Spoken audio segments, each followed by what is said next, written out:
Hidden inside of this stunning piece of amber is a raindrop of water trapped for over 20 million years. How did it survive? Let's find out. Millions of years ago, ancient trees in the Dominican Republic oozed resin.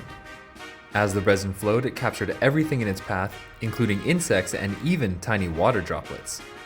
This one, which is raindrops encased in amber, hasn't been touched by air since it was sealed in the amber 20 million years ago.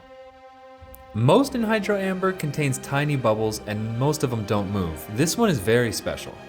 It's large enough to move very dramatically as I tilt the amber. Imagine holding a piece of rain itself locked inside of a gemstone. You can even see the flow lines and other detritus frozen in time, showing how the resin once flowed around this water and captured it, sealing it inside. And then, over millions of years, the resin slowly hardens into amber, trapping not only water, but sometimes insects as well. This isn't just any piece of amber. This contains a drop of rain that has been untouched for 20 million years. And now, it's a mesmerizing window into the past. Follow us for more amazing amber discoveries, and we do live feeds Monday through Thursday, 3:30 p.m. Pacific time, where you can ask to see this piece and any other piece you want in person.